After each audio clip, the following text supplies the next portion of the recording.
Hello, I'm Keenan Williams, and we are the best of friends for the next few minutes as we look deeper into ourselves with a view from the outside.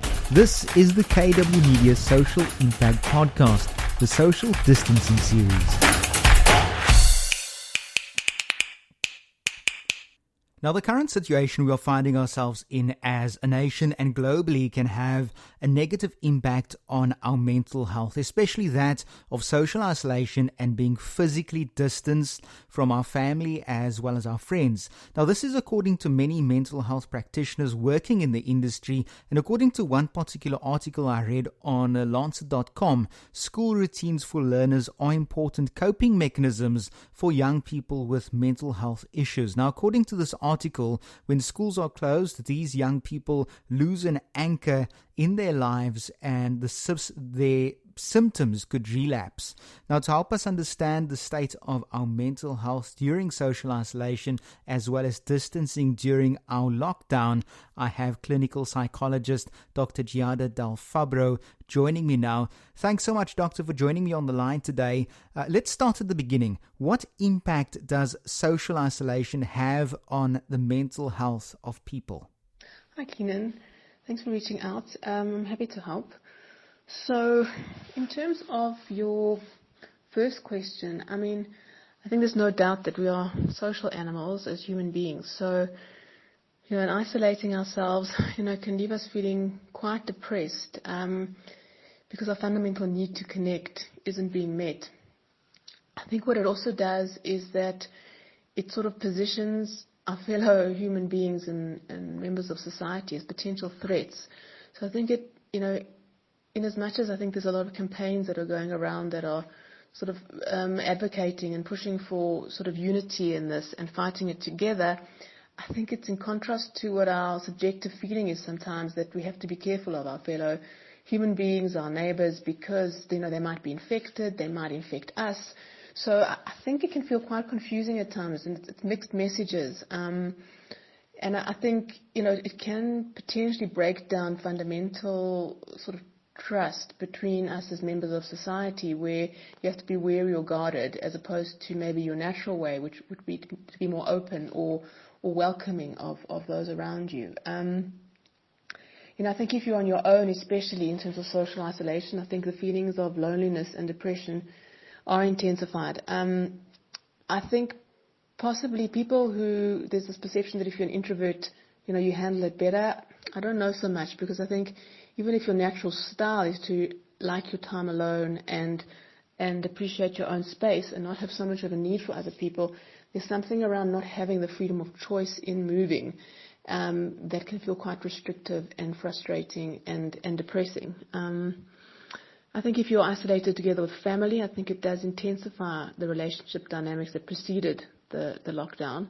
So whatever was playing out before, it can feel harder because there's sort of no way to escape it. And there's also reduced outlets for stresses with the individual members, so they may take it out on one another. So really what you're looking at is greater frustration, depression, tension, and also the anxiety over the uncertainty of the lockdown. So, are they going to extend it? How long is this going to be? What will my life be like after this?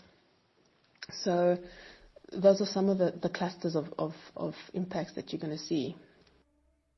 Doctor, I have to agree with you when you say that we are social beings. I'd like to prefer or refer to myself as a social animal.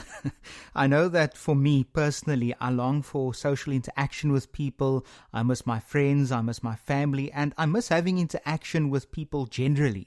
Now, you have touched on the extension of lockdown. We have already heard Presidency announce that the extension of the lockdown here in South Africa to another 2 weeks over and above the initial 21 days of lockdown, which was initially planned for us as a country.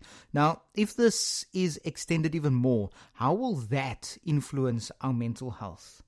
In terms of extending lockdown, I think it will actually, unless there's sort of breaks, I would think that people may start to, their patience may start to run out. So it will intensify all those feelings I've described before.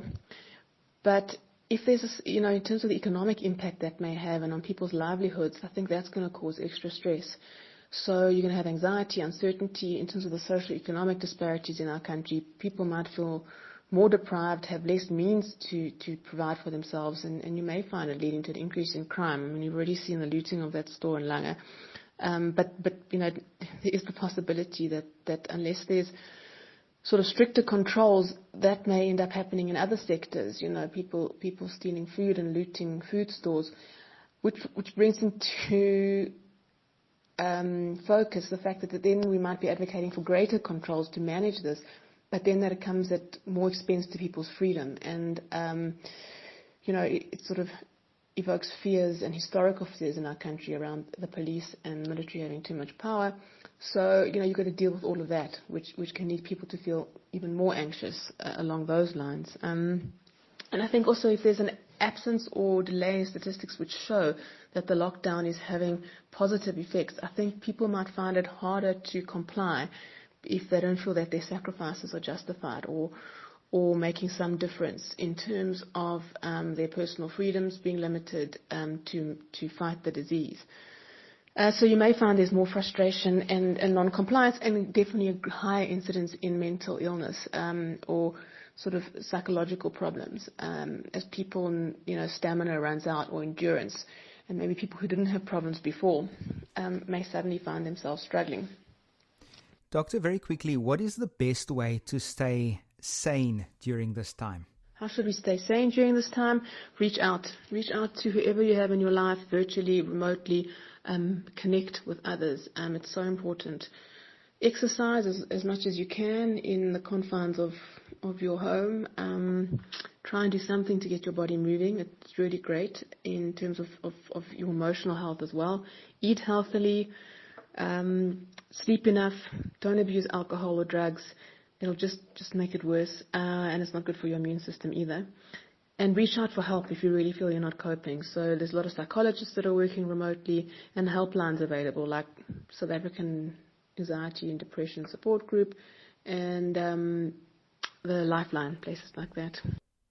Now, we are talking about our emotional and as well as our mental well-being, especially during this lockdown. In closing, could you perhaps just tie in and talk about and speak about how we can deal with loss or trauma during this time of social isolation as well as lockdown? If you have experienced trauma or loss during the lockdown and social isolation, then you really do need to seek help and manage those symptoms. So reach out. There's a lot of remote services available. Reach out to friends and family and get help as soon as possible, so that you don't carry on suffering and potentially doing a lot of harm to yourself or others around you and sort of get the professional services that you need. That's clinical psychologist Dr. Giada Del Fabro. Doctor, thanks very much for joining me today and chatting about our state of our mental health during this time of social isolation, social distancing, as well as a time when our country, our nation, and many other parts of the world are experiencing lockdowns in various extremes and various degrees as well. Thank you very much for joining us, and remember to subscribe on the various platforms on the podcasting sites you may be listening to us today on, and like and share this with your contact list as well. So till next time, from myself, Keenan Williams, keep rocking SA. Bye-bye.